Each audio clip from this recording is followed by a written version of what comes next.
Here we are. We've arrived in Los Angeles, and, you know, not the usual transportation. We're in a leopard-skinned limo because we're here to explore the glam metal scene.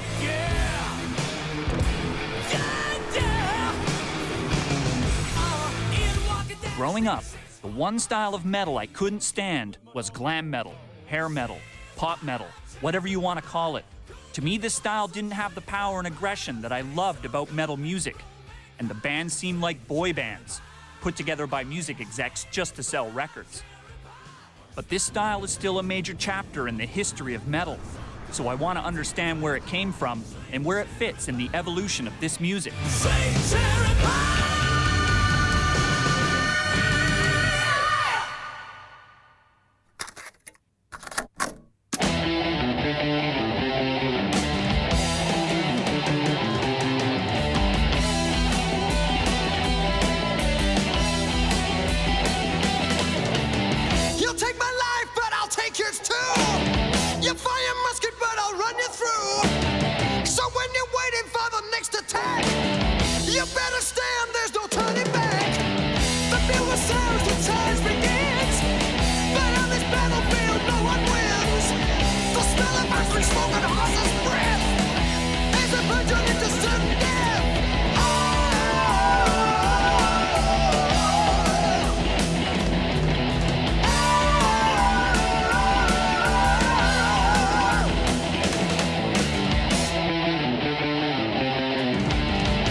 Glam metal emerged from the Sunset Strip in the 1980s and grew to become a massive phenomenon, selling millions of records. But the LA hard rock scene didn't start there. More than a decade earlier, Van Halen pioneered a new sound and look on the Strip. So I'm meeting with Van Halen bassist Michael Anthony to find out how they inspired the 80s glam metal movement. When Van Halen started out in LA, what was the scene like? The scene in LA around 74, I think it was kind of like still, you know, very David Bowie, Ziggy Stardust type of deal, and everybody was walking around with flared bell-bottoms and platform shoes and spandex and stuff like that. And here we are from Pasadena, California, jeans and T-shirts, coming into this whole scene. Hollywood is a whole nother planet. We didn't go full-blown glam, but we had the platform shoes, and we stepped up the look a little bit as we continued to play out in Hollywood and the clubs out there. We're really successful. It's starting to really build a following. They changed everything locally here in Southern California. They were massive. I mean, it was scary. When all the other guitar players got wind of Eddie, it struck fear in the hearts of the rest of us. I was pretty devastated. I had never heard of Van Halen before. Edward Van Halen sounds like a painter to me, you know? So I expected to see, you know, some old guy with a goatee and a little guitar sitting. When I got to the whiskey, the line was around several blocks to get in, and I went in, and all of a sudden I see Van Halen for the first time. And oh my God. I remember we'd play shows and Dave would tell Ed, he'd say, hey, when you go into one of your hammer-on solos, turn away from the crowd because we don't want any guitarists out there seeing what you're doing. I think they just looked at Dave because Dave obviously was very fashion-oriented and very physical and athletic on stage. Just that look with the long blonde hair, and, you know, obviously Dave was a very unique frontman back then at that time. They had inspired the whole LA scene because people said, these guys starved and suffered. They played the Roxy, they were, you know, hanging out at the Rainbow. They did it. We can do it too. And then it just exploded.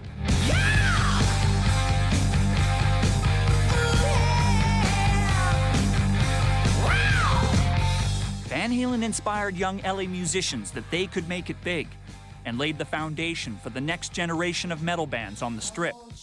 And it was Motley Crue who picked up the torch and really put the glam in glam metal. So how did Crue kickstart the glam metal movement?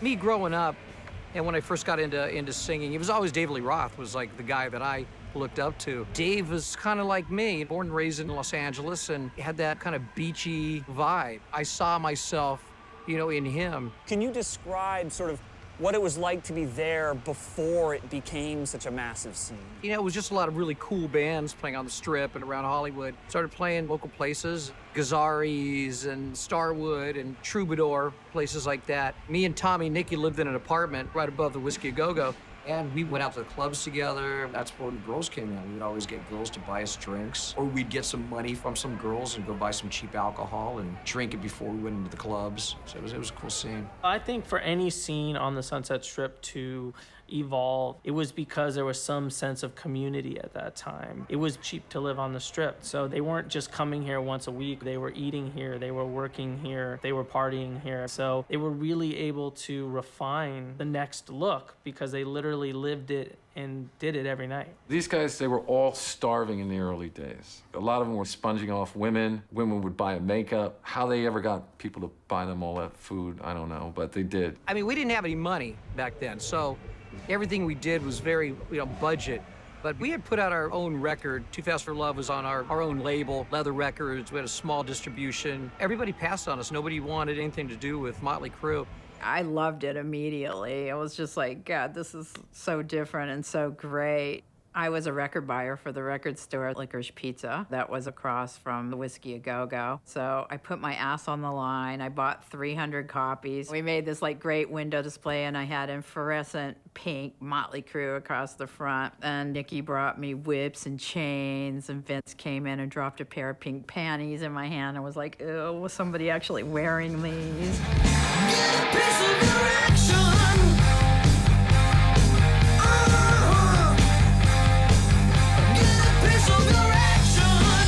Why was the visual presentation of Motley Crue so important? To make a statement, Nicky never felt the music was just enough. I mean, these guys were the embodiment of what their music was about, what their lyrics were about. I saw Vision Motley Crue as a young punk version of Kiss, and Nicky always had a vision of being a real, edgy, grounded, theatrical band with no holes barred.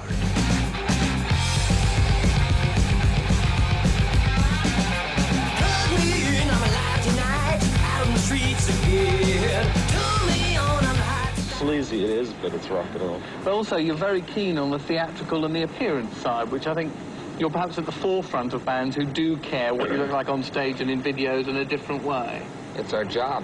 We go out and we try to put on a good show for the kids and try to at least look presentable. Hey, this is entertaining. Excuse me, I'm the one that looks presentable. I mean, look at this. Hey, nice time.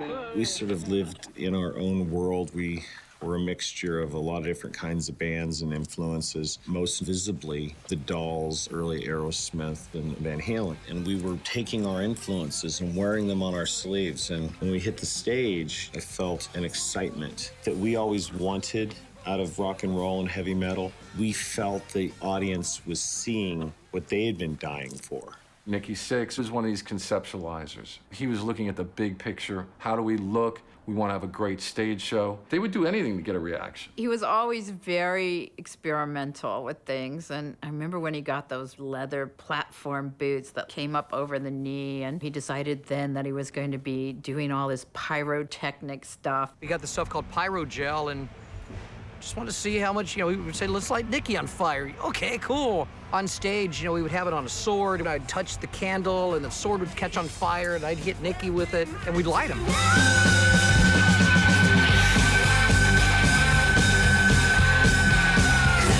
It would go up and he'd just bring his head back. And it was like, yeah, that's a special effect. That's one that puts you in the hospital. It was how many more amps could we get on stage? How much bigger could we make our pyro? We would go see other bands and go, we can top that. You have to experiment musically and visually to push the envelope. Motley Crue really had an attitude that they were going to make a huge, huge impression. If you went to the extreme, they did that times 10. It was all big, big, big, big, big.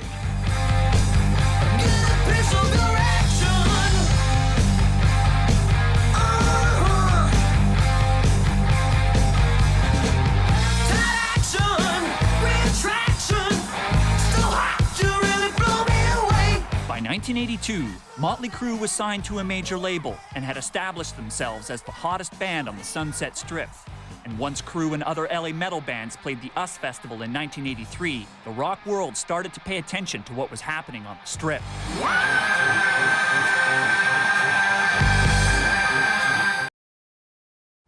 Heavy Metal Day at US 83, the highest attended day of any US festival, between 250 and 400,000 people. In the early 80s, heavy metal was blowing up in Europe, and bands like Judas Priest, Scorpions, and Iron Maiden were beginning to make a major impact in the US. But when LA newcomers Motley Crue and Quiet Riot played to massive crowds on the US Festival's Heavy Metal Day, the spotlight was turning to America. As a young band, to look out there and see rolling hills of people where you couldn't see where it ended, it was just, unbelievable. We were still just kids. This was '83. We hadn't been on tour yet. And I remember Quiet Riot opened the whole show. I think we came out right after them. We had played to the single biggest audience that I think anybody had ever played to. And if Quiet Riot had never done anything beyond that date, it would have been enough for any musician's lifetime. Quiet Riot, I'm gonna go up and catch a set. You ready? Yeah! Do it! All right! I want it louder, more power. I'm gonna rock it till it strikes the hour. Bang your head. Metal on the drive, you man. Bang your head. Quiet Riot's performance at the US Festival exposed the band to a huge audience. But it was LA producer Spencer Proffer who honed Quiet Riot's sound and helped pave their way to commercial success. Take me back to when you first met the Quiet Riot guys. I was driving around LA listening to pop radio. Come On Feel the Noise came on as an oldie by Slade. I said, holy if I could find a band to sing that song, how cool would that be? I went out to this club out in Reseda, California, and these guys were singing Bang Your Head. They were singing Party All Night. So I went up to them afterwards and I said, I'd like to take you in the studio to record 4 songs. And I said, you need to do a song called Come On Feel the Noise. Kevin would go, that's Noddy Holder, that from Slade? No way, over my dead body. I said, sorry, dude, that's the deal. The day comes that we have to record Come On Feel the Noise, begrudgingly. And I start playing, and it's sounding pretty good. And then Kevin's sitting on the other side of the room, and daggers are coming out of his eyes at me, and, like a cartoon, smoke is coming out of his ears. And he was just livid. We didn't like the idea at first. We didn't want to play it. We were, being like little bratty kids, and wham, wham, wham. We're not going to go in there and do this. But we ended up doing it, and it was probably the best thing we ever did. We'll get wild, wild, wild. Wild, wild, wild. Come on, feel the noise. Girls, rock your boys. We'll get wild, wild,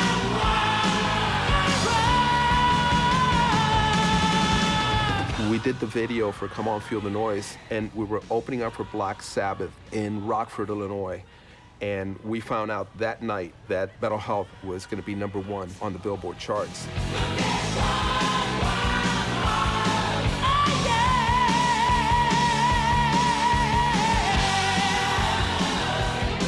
Quiet Riot was the magnet to the movement.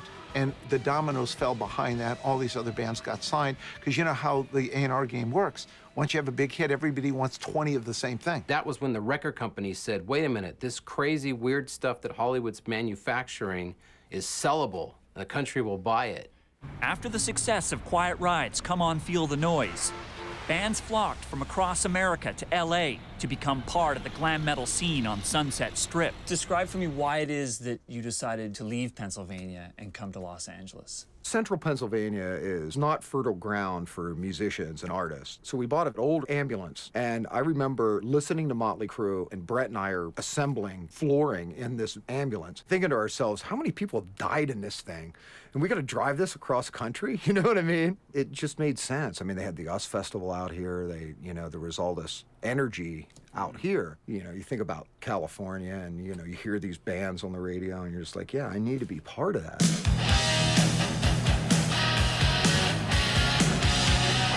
What was the scene like in LA at that time? It was freaking awesome. I mean, it was like Monday night through Sunday night.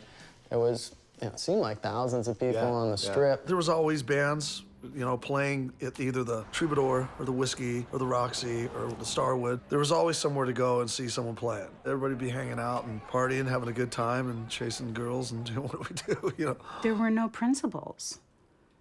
There was nobody telling you no. It was also a time of decadence, the indulgence of drugs, of possessions. And the way that you could really do that and get away with it was by being a rock star. Out on the streets, that's where we meet. Look at these girls. How you girls doing tonight? Check this out. This is The Sunset Strip became the social networking ground of all those glam metal bands, and they all had their posters. The poles were about this thick with staple gun flyers. That's what I think of as flyers, flyers, flyers. I mean, the streets were covered with 50 bands out promoting their shows. And so how do you make your band stand out from the other 30 flyers that somebody got? That's what we went out and promoted and where we really, really excelled. Most of the record companies, all of them passed on us at least twice. They said, you know, you got to build a following. Los Angeles at that point was the heavy metal or rock and roll capital of the world, and we wanted to be the big fish in the big pond. And you got to be not only talented, but you got to be determined to make it, because without determination, forget it. We played one gig, I remember. We had to open for somebody. I go, Brett, tell everybody we're having a party when we're done. He goes out on stage and tells everybody as soon as we were done, the first 100 people in the room at the party up the street got free beer. So nobody was there for the headlining act. Everybody was hanging out with us at the party. We were like, man, let's do this every time. It put us like the headlining status like overnight. You know what I mean? It's like, you know, it really worked. Yeah, it really worked. I'm always working, saving every day. Gotta get a break from same old. Poison were the kings of promotion at that point in time, and the girls all loved it. And then the guys followed the hot girls to see Poison, and that's when it started taking off. The women liked hair metal because the men were behaving as they do. They wear lots of makeup. They spend time doing their hair. The girls weren't particularly interested in the guitar solos. You know, the really heavy bands hated us, which we thought was cool. We probably got in close to 30 street fights. People didn't know what to make of it. People either wanted to us or fight us. And I'm proud of that. We never actually backed going out and beating up people wearing spandex and having big poofy hairsprayed hair, but I certainly never told anyone to not do it. We viewed like the hair bands as our nemesis. We were the dirty motorheaders, you know, and they were the sissy Nancy boys, you know, and but secretly we went to their shows all the time because that's where all the chicks were. Don't need nothing but a good time. How can I resist? If you look at a 17-year-old guy, what is his interest in life? Being a real man, yeah, and getting some. So if you had to choose which way you're gonna go, hair metal got you some.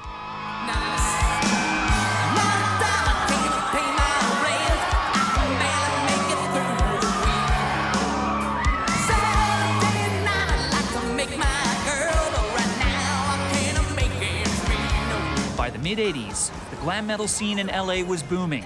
Bands were filling clubs on the Strip and signing record deals with major labels. But once glam metal videos landed on MTV, the movement really started to skyrocket.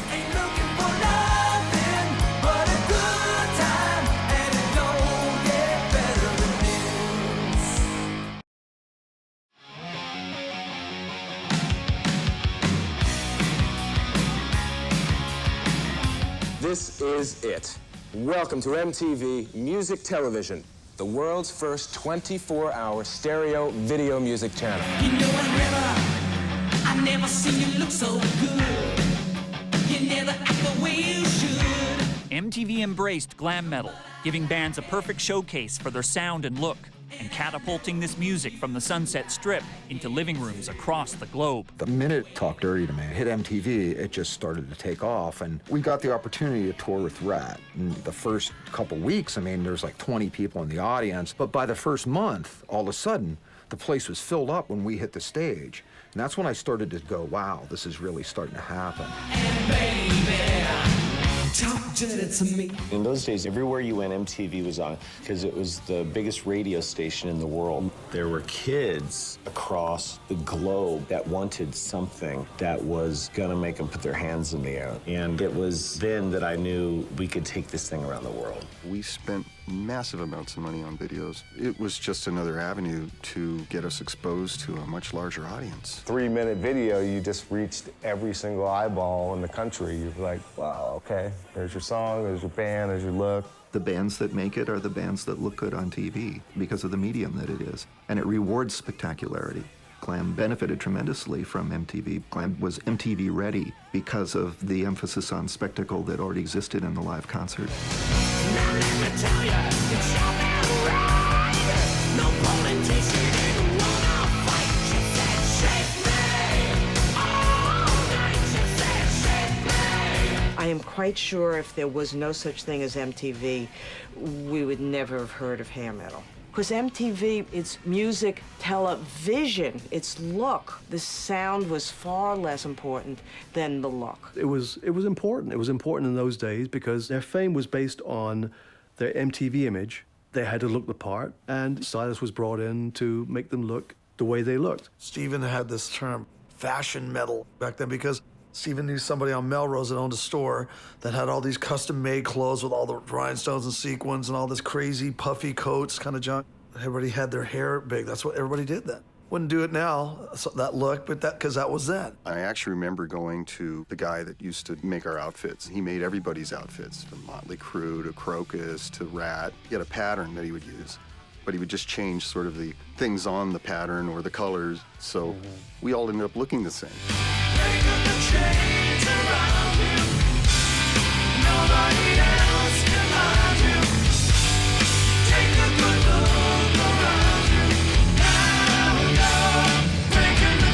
By the late 80s, glam metal bands had become media darlings, and the genre was now a household name.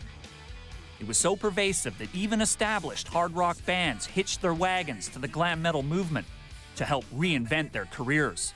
What was your role in working with Whitesnake? I had been a fan of David Coverdale and Whitesnakes, but I didn't feel that they were making any commercial music. I thought he was a star frontman, a star singer. I felt he had a mediocre band and just average songs. My job was to make them a commercial rock band for the United States. In order to get a look that was appropriate for America in 1987, I just hired the best stylist and the best makeup artist, the best video maker.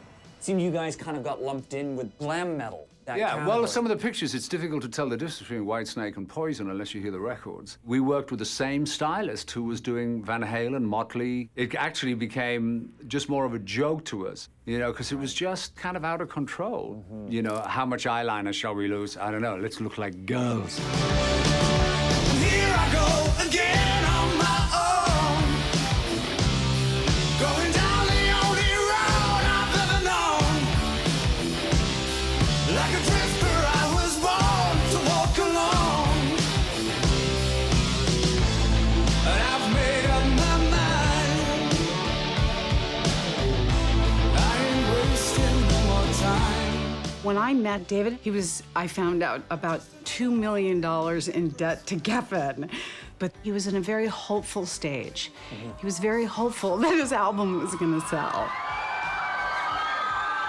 My name's Wendy, and Whitesnake's great. How many people would you say are here? Oh, thousands. They're lined up outside for blacks and blacks. For whatever reason, we caught the zeitgeist. 9 out of 10 hotels that I checked into, when I put the TV on, one of Whitesnake's videos was playing. MTV was the icing on the cake. It saved me 3 to 5 years hard road work in the United States to achieve that kind of success. That was the immense change of hundreds of thousands of records to millions of records. I was familiar with being like an underground artist and still being successful. To be so overground was like kind of uncomfortable clothes. I wouldn't change a thing, you know, regardless of the teasing. It was, you know, and my son, of course, has great amusement looking at these photographs, some of the photographs at least. The older musicians saw their opportunity by making themselves part of that movement. It reinvigorates their career. It makes them current. Those songs are pop dressed as metal. They looked like metal, but they were playing pop songs. So they were able to capture both the hard rockers as well as the female audience. They were able to combine both. That's why it became that popular, because That's a mass appeal audience. It had a huge appeal. You know, there was like lots of girls going crazy. And a lot of guys liked it as well. You know, this band that looked like a pop band, that sounded like a rock band, but the songs were a bit of both anyway, so it had a real genuine crossover. At the time, a really big rock album would sell about 2 million copies. But if you crossed over into pop, it went warm and it went through the roof. You'd do 1 million in a week at one point, and it was ridiculous. And that was cool. Geez, why wouldn't you want that? If you look at which songs were played most often on the radio, it was the power ballad. So it was family friendly and it's romantic. And so romance brings in that female audience, so it sells the rest of the album. A power ballad is what allowed the audience for heavy metal, hard rock bands in the later 80s to become so huge. Many people would tell me it was like their song, whatever their song was, the song that they first kissed to, their first date, their first to. Radio was playing the ballads. You would achieve success in having a top 40 or top 20 or top 10 or #1 with the ballad much easier than you would with the edgier side of the record. Did you get excited about writing power ballads from a musician's standpoint? Does anybody get excited about writing power ballads? I think we felt it was a necessary evil. I mean, our power ballads were our most successful songs. Personally, the things I liked least about Dokken were some of the things that we were recognized for the most and had the most success with. But when you get to the point where you start making music because it's the music you're supposed to make rather than what you want to make, you're definitely compromising. But that's what we did. Now the tears, they fall like rain. I'm alone again without you. Alone again without you. Although glam metal had become hugely popular by the late 80s, many metal fans, including myself, felt the power ballads and MTV image had gone way over the top, and the music no longer felt like metal. Then glam metal started to crash. Its downfall has long been blamed on the rise of the Seattle grunge movement, but it's also been attributed to the massive impact of LA hard rockers, Guns N' Roses. You know, the history books kind of position GNR in a way as being a bit of a giant killer. Well, I mean, I wouldn't want to say that we had anything to do with killing it. I think a lot of those bands didn't have that much substance, and so they only would last for so long, and then the interest level would just sort of wane. So never tempted to throw on the spandex and pump up the hair and do the makeup thing? Never did the spandex or anything. There was a little bit of makeup in the early days. There was a little bit of hairspray that happened in the very beginning. And there definitely was a glam influence, but it was more from, say, Mark Bolan than it was Bay City Rollers. Or Cosmo Magazine. Or Cosmo Magazine, yeah. There's pre-Guns and there's after Guns. Before Guns, everybody was going to clothing designers and having stuff made. And then pretty much after Guns, all the hair and hairspray started coming down and all the makeup got less and less. When Guns N' Roses released their record, and I was like, you know, because it was a badass record, badass band, you know, and I was like, okay, we gotta keep on our toes here. I don't think Guns N' Roses helped kill hair metal, but I think they did create a new avenue of escape for metal fans. Musically, they weren't doing what those glam bands were doing. They were real. They were great musicians, and music was in their blood. And that's what separated Guns N' Roses from all those other bands. Glam wasn't musical enough, melodically and chord-wise. You can't go to that many places. After a while, it wasn't that original anymore. Everything was cloning everything else. There was Warrants, and then there was 25 mini Warrants, and then there was Rat, and they made 25 mini Rats. Pretty soon, it was just so saturated. And the third and fourth generation glam bands had gotten so ridiculous. It's like, oh, well, now we're gonna do a power ballad, now we're gonna do a pop anthem, and we've got pink lipstick and peroxide hair, and we've got tons of whatever the stuff is that makes your hair stand up. I don't know all the different brand names. We thought of the LA sort of glam scene was just a lot of posers. They just weren't genuine. So we were sort of the antithesis of that. And then right on the heels of that came a bunch of cool bands like Soundgarden, Alice in Chains, Nirvana, Pearl Jam, and then they had an even more stripped down sensibility that everything started to go in that direction. Then you got hit, and you should have known better. And we died young.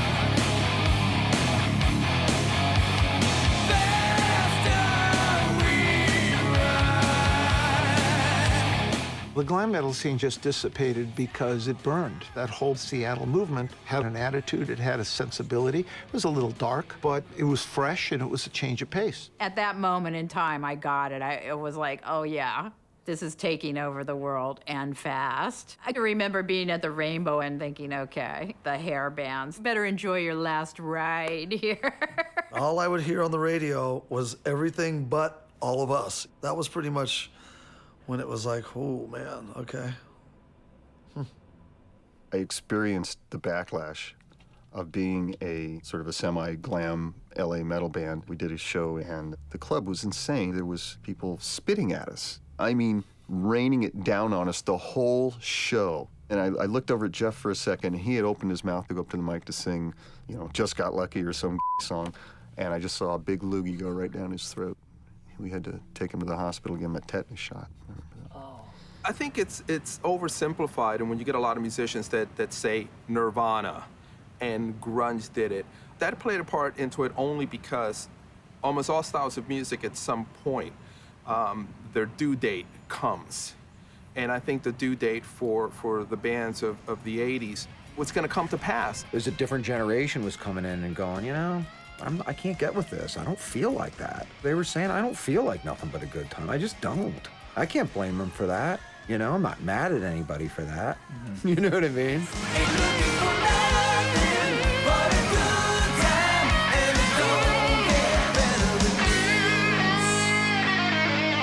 Don't get better, baby.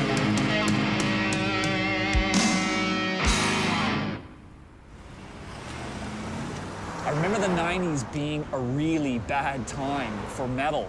If you were a metalhead like me, you didn't really have much to be proud of. Not only glam had disappeared, but thrash had died, and grunge was the new thing.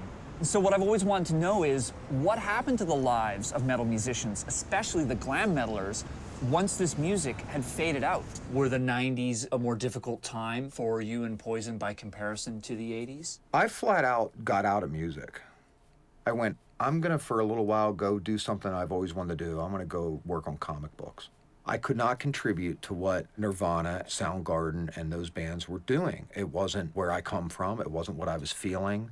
It would have been disingenuous for me to put out a record that sounded anything near like that.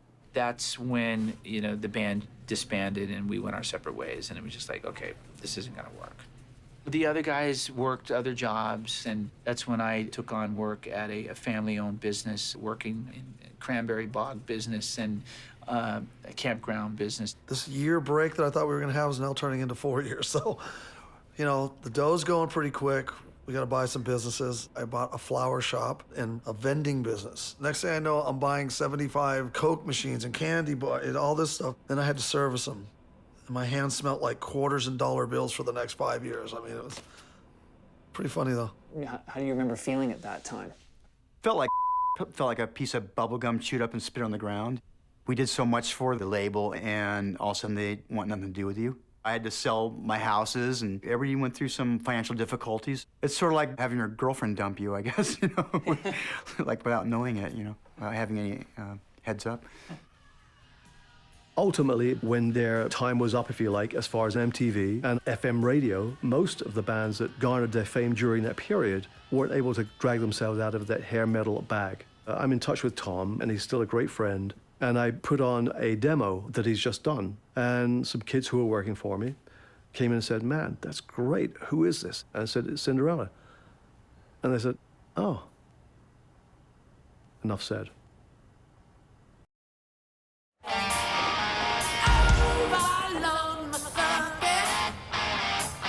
Let me feel the juice. Make me an offer. So I'm here on the outskirts of Baltimore, Maryland for the M3 Festival, where Vince Neil, Cinderella, Winger, Warrant, and all these 80s hair metal bands have come to play. And so far it resembles a little bit more like a giant barbecue than a rock festival, so we gotta go and figure out why people are here. Do you think people are here for nostalgia, to relive that time, or why do you think people are here? I think so. They just want to have a good time and live the 80s back all over again because it was a great time. Hot guys, long hair, rock and roll, metal. That's what I live for. I'm 45 and I still love it. I know, he's awesome. That's why I love him. Even though we move on with our lives, the music stays with us. That's what Daddy's talking about.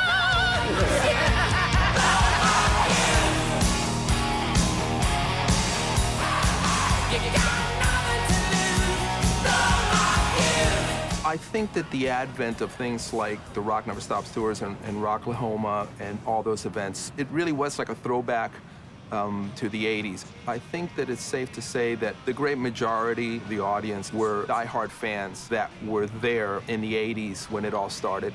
There's no resurgence. It's just that those bands are still willing to go out there and work at any cost at whatever level they can. It's really payroll. Fun, but it's payroll. Hair metal never recruited a younger generation into it, and so there's no hair metal community. It's rooted in nostalgia today. We're gonna take you back to 1986 off the Cat Dragged In record. First ballad you helped break big for us. This is called I Won't Forget You. Let's do it.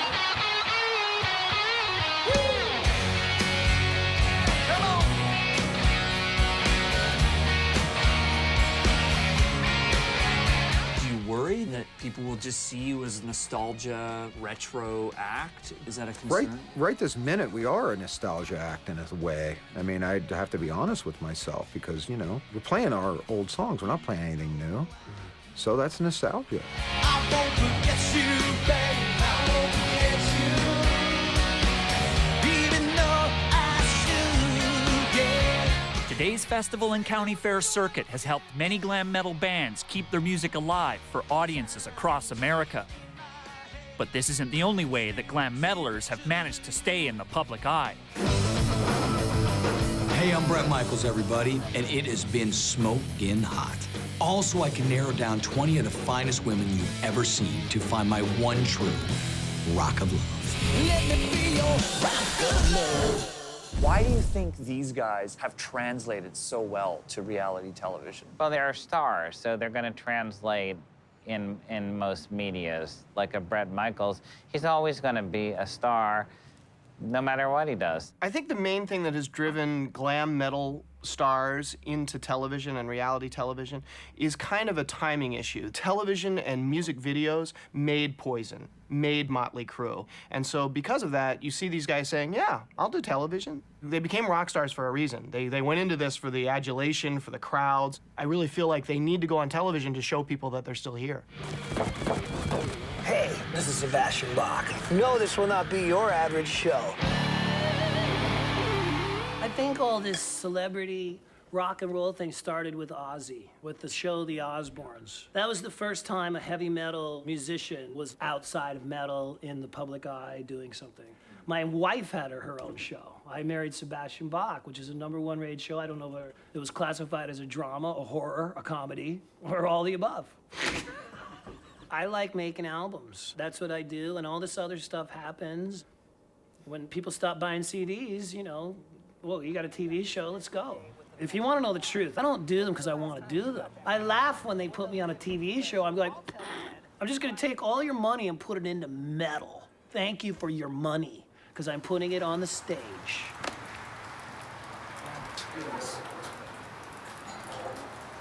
Hello! You have made it!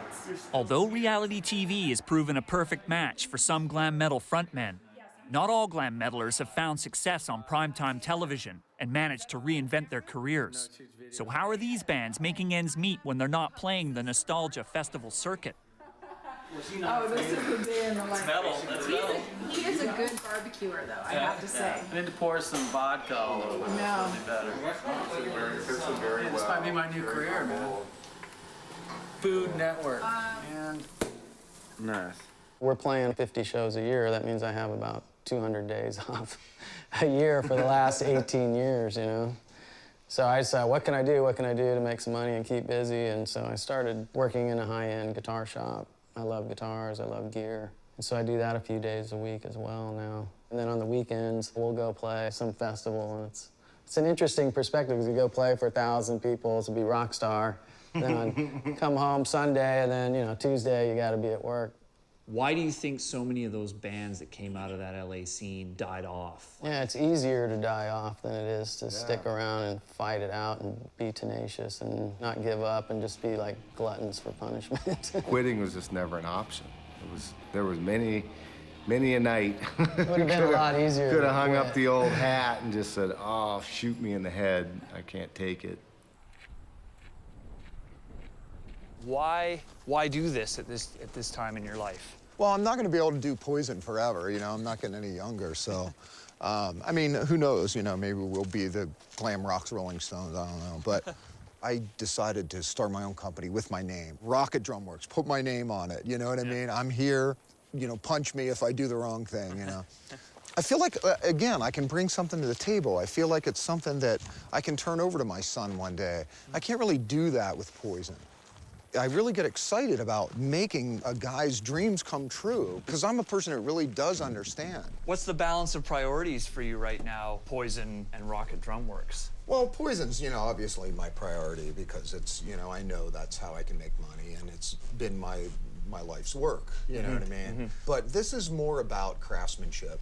I'm from Pennsylvania, and it's a very working class area of the country. And when I came out here and started dancing around Hollywood, you know, trying to be a rock star, I kind of left a little bit of that behind. And but it really is in me.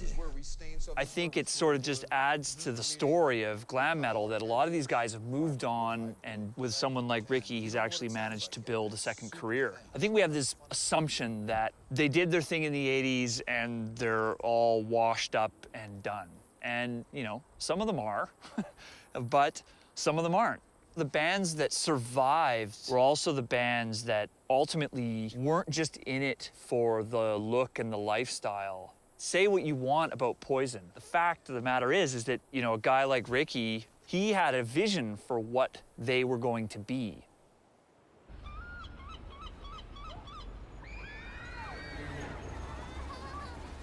Even though I'm still not a fan of glam metal and can't stand the outfits, many glam metal bands are not the boy bands I thought they were. After meeting with these musicians, I have some newfound respect for their commitment to their music, and I admire their determination, despite abuse from die-hard metalers like myself. Glam metal is clearly a much more important part of the evolution of heavy metal than I ever gave it credit for.